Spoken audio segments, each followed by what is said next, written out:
How's it going, guys? This is Wyatt with Shop Talk Sessions. And we just got done doing an interview with, I would say, a good buddy of mine now, Stevenson. And he's a draftsman. And I guys want you to listen to his story, how he became a draftsman and all like that. I will say the audio, we had to do this via Zoom because he's in Texas. I'm in California. One day we will meet up in person and probably do an in-person interview and everything. But I want you to watch this video, listen to his story, how he came up, how he ended up in being a draftsman. He wasn't always headed towards that career. And I think he's got a really cool story. There is, I don't know why the recording did this, a little bit of a technical difficulty, and some footage was lost, about 10 minutes or so. But luckily, most of this is still here and everything. It's about 45 minutes. I still think it shows Sam's story really well and everything. This is a new show, okay? And there's going to be technical difficulties in the first few videos and stuff while we get all the kinks out and everything, but I want you guys to bear with me. I think we got good content coming out with a lot of knowledge for people coming up in the industry, who have came up in the industry, who are just getting started, all aspects of life. Okay. This is why I'm talking to Sam. He's a draftsman. You don't necessarily have to swing a hammer to be in the trades. Okay. So I want to get all encompassing perspectives in all different industries that have to do with the trades, that have to do with building. And you guys can see where you fit, if you fit anywhere in here in this crazy thing called construction. But you guys can kind of see where you should fit and where you should go. Better preparation you have early on, the better it's going to be. But like you'll see in Sam's story, you do not know where life is going to take you. And you may have a skill that you are underutilizing and not thinking of, but one day get your head out of your ass. But anyways, let's watch this video, and I hope you guys enjoy it. Vocal warm up. There you go. Yeah, I know. La la la la. 1, 2, 3. Yeah. All right, dude. So, one thing, I guess, just introduce yourself, who you are, what you do, and then we'll go from there. Excellent. My name is Sam Stevenson. I am a draftsman. I own Rapid Designs, and what we do is we draw lines for people that need lines on paper. That's pretty much it. I think he's only done one so far for me. I have a bunch in the pipeline. Hopefully I'll be sending to you soon, that Kentfield one I was talking to you about and everything. But Sam was definitely quick, fast, easy to work with, and so that's why I like him, and I thought I'd interview him today. So one, I would say start as far back as you can on how like you at least got involved with the trades, because I know you weren't a draftsman always. So how did you first get involved in the trades? Was it more for money, or was it your family was in it? Well, how did you at least get exposed to this world? Fair enough. So we'll start out by saying that my childhood was very outdoor and creative, and I had access to pretty much an unlimited number of tools and scrap wood to do stuff with. So plenty of experience, like messing around with stuff. Never built anything. I think I built like some skate ramps and some stuff like that. But that was the experience beforehand in terms of construction. That was it. I went into college. Contractor at all, or any family members? I had an uncle who built houses, but that was I think I remember walking around in one or two houses that they're being constructed. But as a kid, I was like, yeah, but he didn't take you under the wing or anything like that. Yeah. No, I didn't. I did not get educated in the process. So I was not really in the construction world. I went to college originally as an engineer and a manufacturing engineer. I was not headed towards the trades of the construction world really at all. I decided at some point, maybe my sophomore year of college, that I didn't like the fact that I didn't know what was behind drywall. So I really didn't know how houses were built. And I was like, you know what? I'm going to be living in a house my entire life. I should probably know.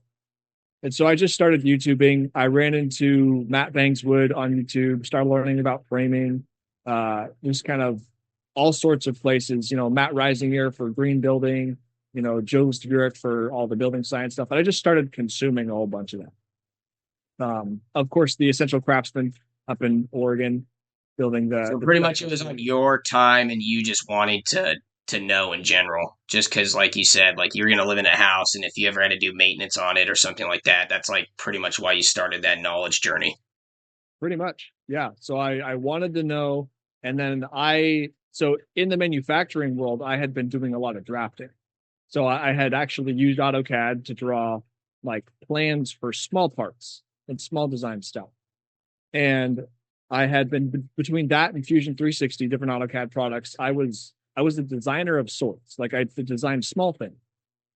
And eventually I was like, well, at the same tools I could draw lines, I could draw lines with walls and houses. I could draw plans. So I started doodling with that and like talked to my dad and I was like, hey, Dad, let's design a thing to go in your backyard for a shed or whatever. Yeah. And so I started drafting. That was my first experience drafting construction documents from the formal manufacturing world. And I was like, wow, this is a very slow tool. I should get a better tool. So kept learning, kept doing that. I finally bought a license to chief architect. And I remember back at the time, I just graduated college, didn't have a lot of money. And so, I got the chief architect home designer pro version. There's like 3 levels, and I got the top one, which was like $600, which is a ton of money to me at the time. And I like paid it. I paid like $70 a month until it was paid off. Right. But like, it was a big deal to me, but I was like, I want to know how to use this tool. So I started learning, and Chief is a very intuitive, very easy software to get into. So, that was good. So I learned about the drafting there. I had been soaking up all this information from YouTube, and I was like, I want to know how to use this tool. So I started doing that. And in the process, I realized that, and like the whole, like, I understood a lot about engineering structures, but not about how houses are engineered. And so I was playing around in the software, and I realized when I started like trying to design houses, I said, wait, I don't know how to design houses because I don't know how the structure works. And me being an engineering brain, it's like I have to know how the structure works in order to design the house. Little did I know that like there's plenty of people in the industry that design houses that have no idea how the structure works. Well, it's same with me, dude. There's a lot of contractors who have like no idea how to build, and so it's like we run into that all the time. I mean, that's why we have our job in Lucas Valley. It's like super complicated hidden Simpson hangers and stuff, and like you need specialty tools to even install it. So it's like a lot of people don't even know how to put them in, So yeah, it's the same here. There's like a lot of knowledge being lost. That makes sense. Well, it's good that you have like that experience, because like that's an easy differentiator. Correct. Yeah. I want to backtrack a little bit, and so what, because you were in manufacturing engineering, what kind of turned you off from that? Because me too, like when I was young, I wanted to go into different things like civil engineering or something, and something, or GIS, but something put me off on it. Like GIS, dude, is like it's so mathematical, and like, dude, it's just, and you're even coding in GIS sometimes. And like me, I'm not good with languages, so when it came to code, I was like, oh, I got to get out of this. I can't do this. What turned you off from manufacturing engineering? Honestly, I could not. I got a few internships during college, but the last best internship I had, the one person who was my manager quit before I was done with school. So my connection to the company was lost, and I couldn't get a job. And then I just like I did a poor job applying, and I could not get a job in the manufacturing field. And so I just said, Fortunately, a lot of manufacturing's moved overseas, so it's not, you know what I mean? Like I do know one other manufacturing engineer from my past, but he was constantly in other countries. You know what I mean? Setting up assembly lines or just checking defaults and stuff like that. I remember him telling me that. So yeah, I guess demand does kind of come into play when you're looking for a job. It does. Yeah. And at the time, I did not know the right professional things to have in place to get jobs. So that was definitely lacking. But Yeah. So basically, I realized I needed to know I needed to know how structures work. Yeah. And so then I started Googling like how are houses framed? Like that's where I wanted to know desperately the trade side. I needed to know that if I'm going to design it engineering, I need to know how it's made. That I got from my degree, right? Just like in a machine shop, you can't design a part unless you know how the machine's going to make the part. Correct. Same way in construction. So I just started reading documents, right? I found this PDF online that was like talking about shear analysis through a building and like stresses and tensile loads. And so I started applying all of the fundamentals of engineering that I understood to wood and wood houses. And it's its own field for a reason. Like wood designing with wood is very different. Correct. So I eventually I ran across a few YouTubers, found out there's this other set of books that's like, hey, here's all the design standards. I was like, well, let me consume all that. So I did all that. And in the process of doing that, that was like my side thing. I had to still find a job. And so I studied for the fundamentals of engineering exam and passed it. So I became a engineer in training certification and took that and was able to apply to a whole different set of jobs. So I one of the jobs I applied to was this small engineering firm in San Antonio. And they basically do all they do all kinds of stuff, but I applied, got the interview. I had to move from the first 3 months I didn't move because I was on a like trial run. Gotcha. And so for 3 months I lived in Houston and commuted 3 hours over to San Antonio for the week. I did 410s and then I would drive back home. So that was the first 3 months, but that's where I learned about the engineering world in construction. And what that particular firm did was actually very niche. It was a residential specific engineering firm, which there's not a lot of because they make more money in commercial. Correct. So unless you know how to structure your business. Correct. If yeah, someone knows correct. how to run a business, I will not. That business is doing its own thing. I'm not going to talk good or bad about how they structure it. No, exactly. They taught me a lot about civil engineering, infrastructure development, roads, utilities, all the stuff that goes into that.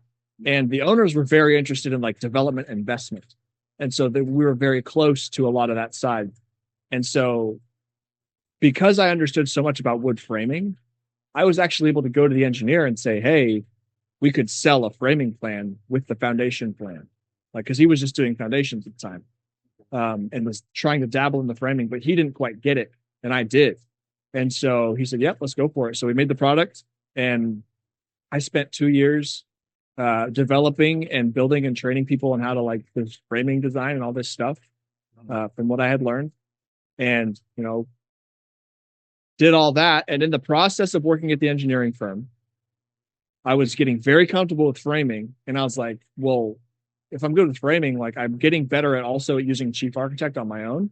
And there was a guy at the engineering firm who was getting a custom home built. And I was like, I like custom homes. Like, that's a cool idea. Like, I've got software. Let me help you if I can.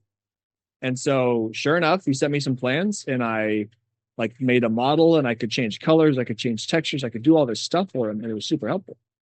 He was like, man, this is great. Like, I'll pay you. And I was like, oh, I can get paid to do this. And the next thing I learned as the longer I stayed there was the engineering product that we produce is the result of an architectural plan set, right? Architect or designer draws plans, send it to the engineers, we add on top, and then you get a fully baked product. So I was seeing hundreds of other designers' drawings and trying to create a structural set from their drawings. Therefore, if there was a problem or if there was something properly or not defined properly in their plan, I'd have to call them and ask, right?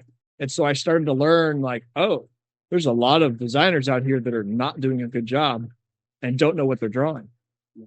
And so I started like the pain threshold started to go up and up and up. And I was like, oh man, I'm starting to like really itch to draw. And then I found out what the average pay structure was for designers. Mm-hmm. And like as an engineer, if I do a framing plan, with the firm. I think it was effectively 20 cents per square foot. Your payment. Yeah. Yeah, for like the engineers. Correct. As a thing. And I was getting paid, $35 an hour or something like that. Yeah. And see, when you're structured. Zoom. Okay. My audio still good? Okay. I don't know if I bumped my mouse. So, developer project. She has me come out and look at this house. I say, hey, you got to tear out this whole thing or replace it all that stuff. Family's moving over to College Station, which is fine. We wanted to move over there. Better like infrastructure, better everything. But it's a 2.5 hour commute. I'm like, okay, whatever. I've got a truck that can drive functionally. So I build a box on the back of this truck. I'm going to send you an image of what I build. And you can like put it in this in post if you want. I literally frame a box with wood on the back of this truck bed and put a house. We had just replaced the front door in our house because we were trying to sell it. So I took the old front door and I put it in the back of the truck. And I'd like go to Home Depot and I buy these 2 little like 1 foot by 2 foot windows and I like put them in the sides. So frame up this truck, weatherproof it, paint it. And I'm like, all right, I'm living in this thing while I am building this house. So just solving one problem at a time. And I'm not going to lie, I was excited to live in the back of the box. Like There's something about us men and small boxes and going on adventures and living in them. I don't know what it is, man, but yeah. You're on the money. You are on the money, sir. So, basically that project started. I was doing it right when the move happened. And I had done 1 week of work and I was on the way back to College Station. And also construction advice here, like when the homeowner or the investor is managing material, it pretty much never goes right. I'm sure you could like relate somehow. Yeah. Oh yeah. Never. Especially an investor. Yeah. So that was rough. So I did what I could with what I had and we did all this stuff. And I was on the way back to College Station. And my truck was pedal to the floor and I was going 40. And I was like, this isn't good. And it had been weak at 60 to 70, but I was like, oh, okay, there's some problem with efficiency or whatever. Brush that dirty aside. Air filter or whatever. Dirty car, Something. whatever. Yeah. Right. It's a 96, so it was decently old. Yeah. And eventually, it's like 9 p.m. I'm halfway to College Station, and I can only go like 30. And I'm just sitting there with a floor in it. And it's like, I'm only going 30. So basically, I, limped it home the whole way. And I was like, I can't go anywhere. I got it parked. And I was like, okay, I got to do, what's the next thing I'm going to do? Because I can't make it back to my job that's paying me money. And so I take it to the shop and I'm like, all right, like, what do you think? And he's like, yeah, let's try some new spark plugs, like try a new wiring harness, try new like distributor caps and stuff like that, try to fix it. And it's in the shop. And so I call the lady, the investor. And I was like, hey, I'm probably not going to be back on time. And then she was like, oh, well, that's a problem. I'm going to need you to be back on time. And I was like, just like how they always are, dude. I swear to God, I don't care if your mother's just died. Like, investors will be like, yeah, too fucking bad. Get over here. Like, I swear to God, dude. Like, yeah, I had one. I was dealing with one, and my dog died like midway through this project and shit. Oh, and I actually walked from the project because he like just wouldn't like, pretty much let me mourn in a way. And I said, yeah, you know what? Fuck you, dude. I don't need this shit. So I just left the project. Yeah. Yep. Well, that's very similar to what happened here. I was like, I don't need this lady coming after me, suing me for stuff. So I basically I sent her back some of the money was a down payment for like the work I had not done. I did some percentages and was like, have this. I don't want it. I don't want your money. Yeah. So I did that, and then I was like, now I have 0 projects, and a truck that doesn't work. So money too. yeah. And I'm like, I'm basically down to nothing. Like I took a QuickBooks Capital loan. Thank God that all they gave me was $6,000. But like I was trying to make payroll to like pay out both myself and my stupid lifestyle and other people. And so I had basically started to go into debt paying for a business that wasn't really functioning. And I was just like, all these things are happening at once. Everything was failing in my life all at once. It was literally like one of the worst parts of my life. Yeah. And my brother, who's always been the like crazy one out there in the world climbing towers doing crazy stuff. Yeah. We're talking on the phone and we're getting really tight because like my personal life's hard. Like he's my guy to talk to. And so we get really tight and he's like, bro, let me ask my boss if he wants you to come climb towers. Would you do it? And I was like, yes, please get me a job. And so he asks, well, I call him and I ask, I'm like, hey bro, I'll work for you. Like, does that work? And he's like, yeah, show up on Monday.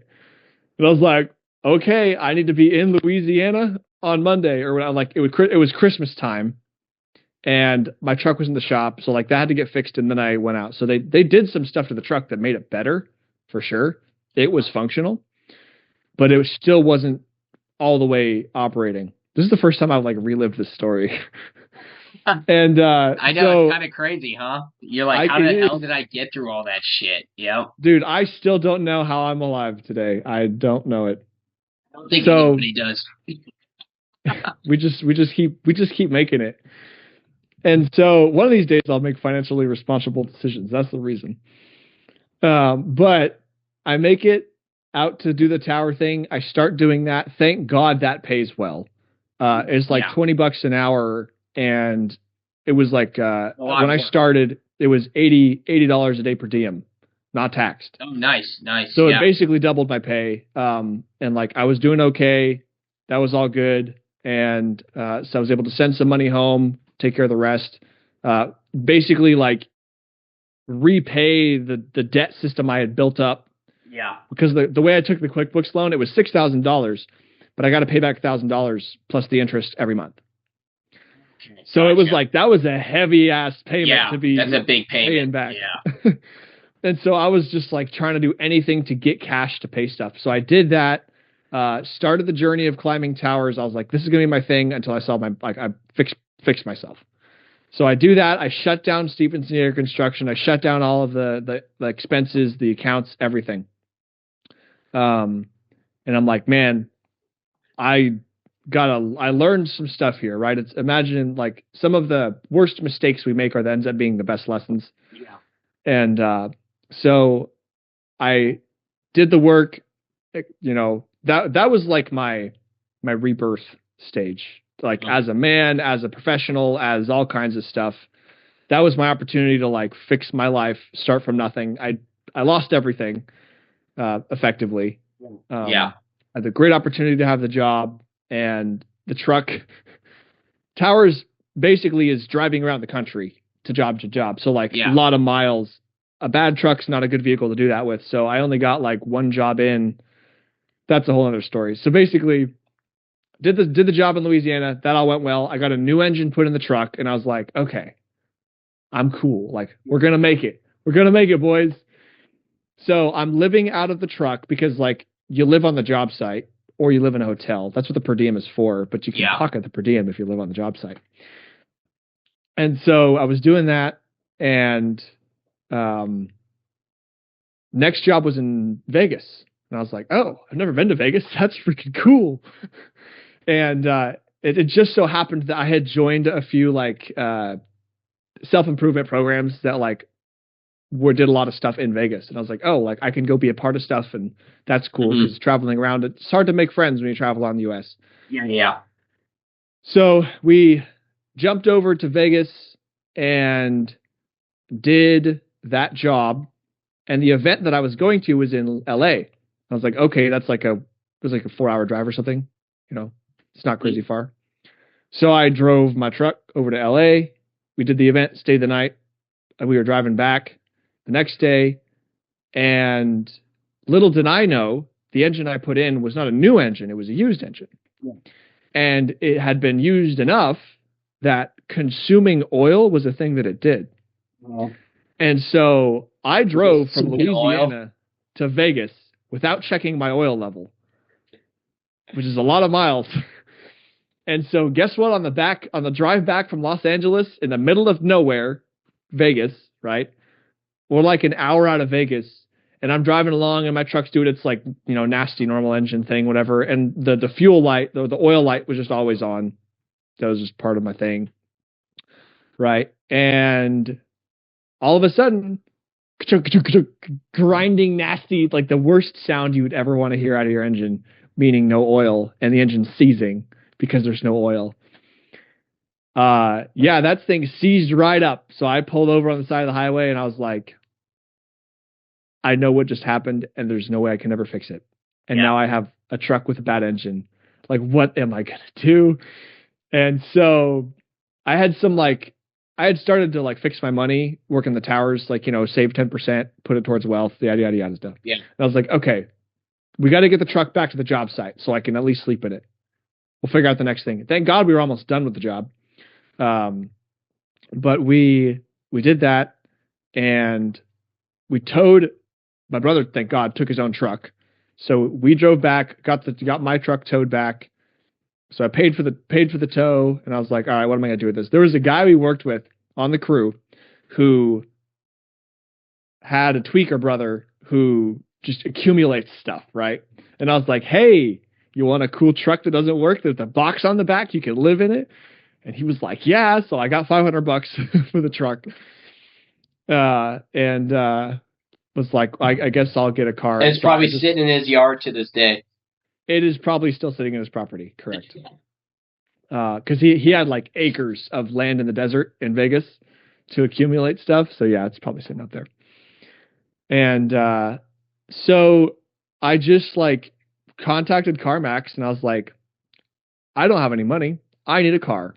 And they were like, hey, 0% down. We could give you a car. And I was like, oh, okay, great. Give me the cheapest car you have. Yeah. And so I've still got it now. It's a 2014 Ford Fiesta with like manual windows and like like the plain trim, just basic. And that car, oh my God, after driving my truck and getting that car, it was like a dream. Yeah. Gosh. And so like the AC worked, like it was all kinds of stuff. And so that car got me through the rest of the tower work. And I was like, at that time, I was like, okay, there was a lady who had contacted me I drew plans for, and she needed changes because historical was being a pain and she needed stuff. And I was like, hey, like, I drew plans for you.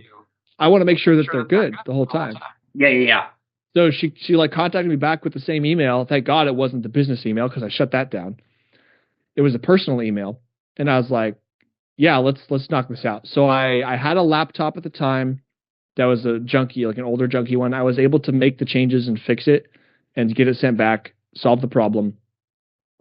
But I was like, wait a second. I still have the skills of drawing plans. That never went away. What if I just drew plans as a business? Like I like it hit me while I was climbing towers. I was like, wait a second. This made me money and this didn't. Going up here. I could just be drafting right now. Yeah, basically. Exactly. And so I was like, okay, how do I do this and how do I do this right? So I learned a bunch about networking from the self-improvement programs and how to be like a proper professional and all this stuff. And I was climbing towers and like the tower stuff started to slow down and there were gaps in between projects. And I was like, okay, I'm going to go try to restart the business. So eventually there was a big enough gap that I was like, hey, and normally what happens is like you just get paid to stay on the job on the storage site and just clean up stuff and make stuff better. Yeah. As like on reserve for the next job. because he can't afford to lose the employees. And so I was like, hey, we took a little mini vacation up to Washington, where I'm from, Port Angeles. And while we were there on this vacation, we're like, well, we should probably like try to make some money while we're here, see what we do. So we drove around, found a job site where there's home construction going on, and I was like, hey, I know a bunch about this. Well, I know a little bit of a bunch. Yeah. And like, if you give us some money, we'll do whatever you want. And they had just peeled the form boards off of a foundation. They were like, all right, scrape the concrete off of these with these. We'll give you $20 an hour. And we're like, cool. So we were scraping some boards, happy as a clam, just like the simple job, beautiful, just blue collar labor. I love it. And we were doing that. And there were 3 houses going up on the site. We were on the second one. And so there was like a framer and some other people that showed up. And I was smart enough, thank God, to know to network with people. And so I went and was like, hey, my name is Sam. Like, I solved these problems, and I just got a bunch of contacts. I got the roofer, I got the framer, I got the foundation guy, I got the dirt guy, right? We got all that stuff. While we were there, we did a few more jobs for some people. And an emergency job popped up in Tennessee. And they were like, hey, can you be in Tennessee in 3 days? We're like, yeah. So, or it was like 2 days or something like that. And so we were like, yep, let's go. So we left off to Tennessee, do another tower job. That was the last tower job that I did, because after that big one, I had the connections in Washington. I was like, man, I need to know what it's like to work for a real framer. I've watched YouTube and I've figured it out on my own, but I need to work for a real framer. And so I called up. Well, honestly, I thought I was calling the dirt guy.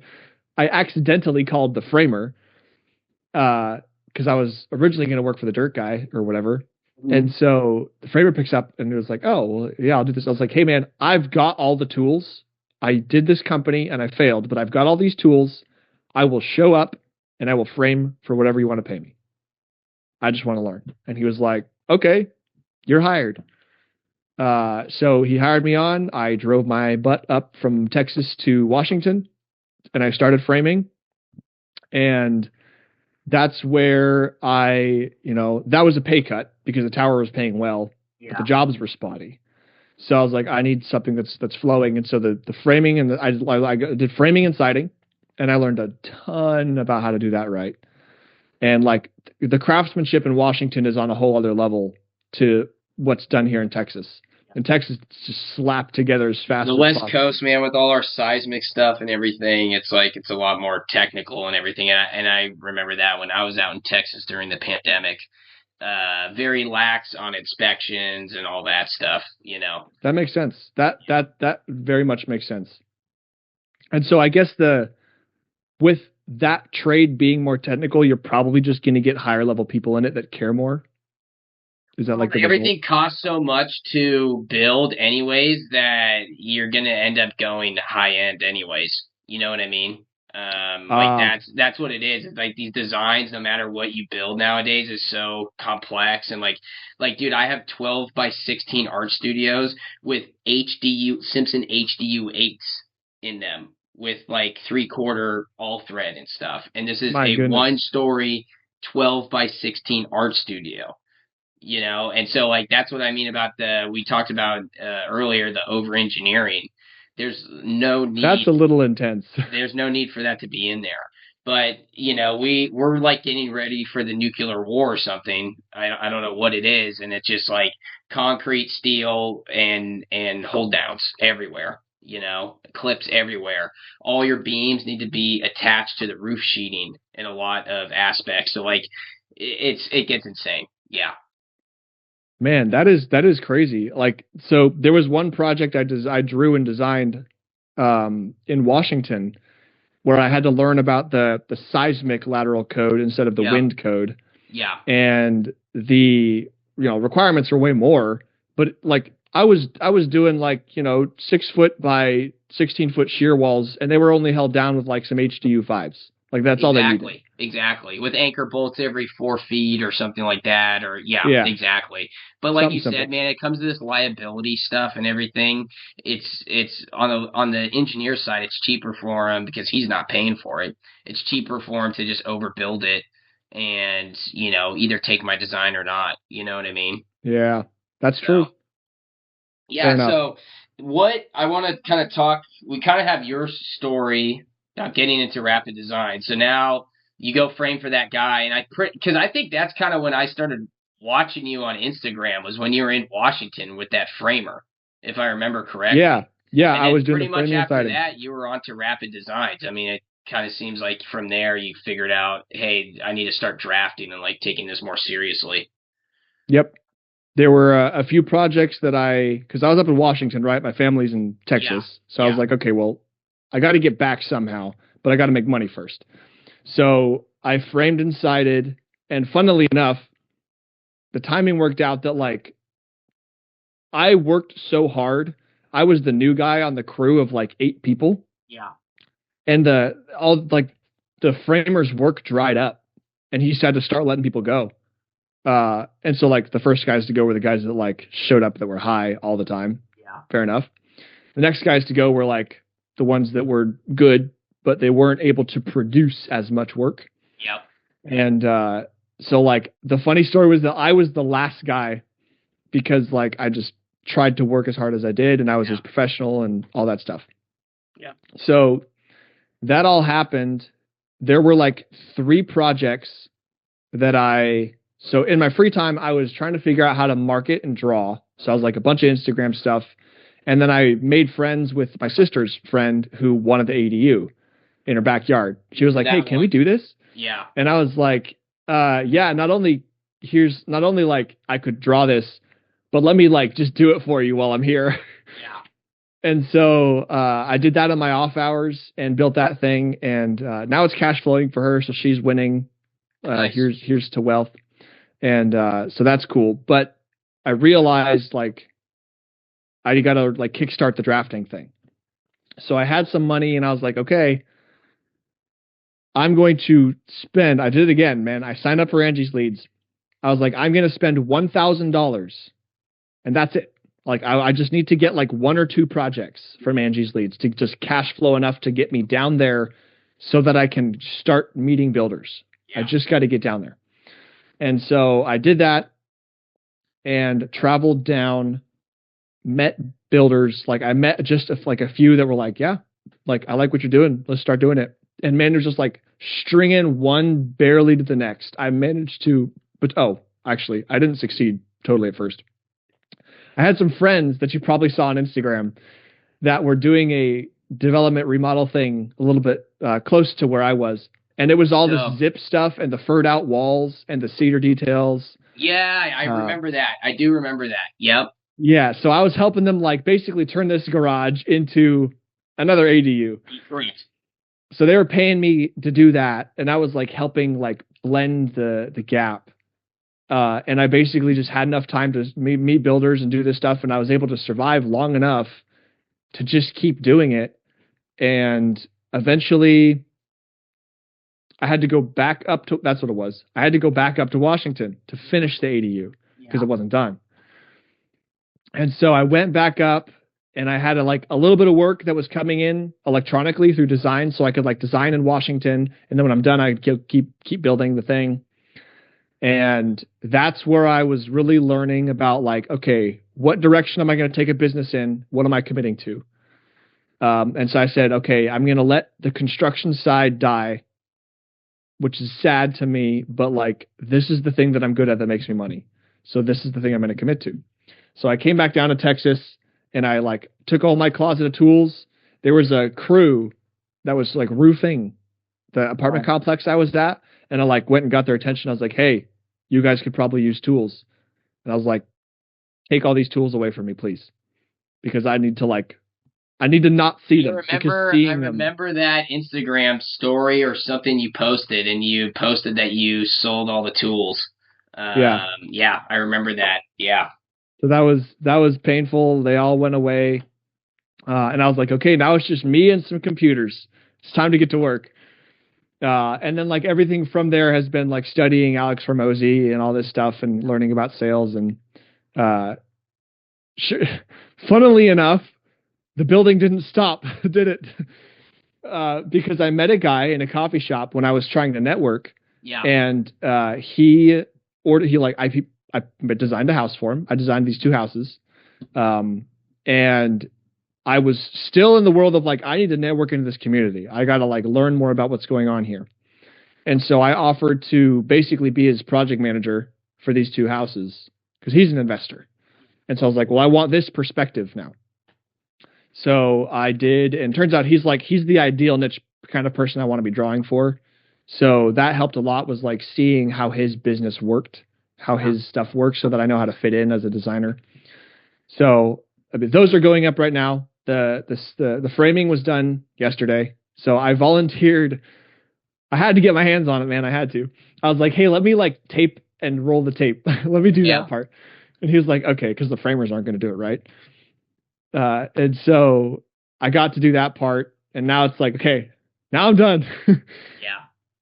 So right, well, now here we are, and I'm helping him finish these up, and I'm going to keep growing this thing. And I've got a good number of builders here in Texas, and maybe 2 weeks from now, I'll be starting to call people outside of Texas. So I want you to plug your business, everything like that, and then I would say leave off with like you said, you solve a lot of issues.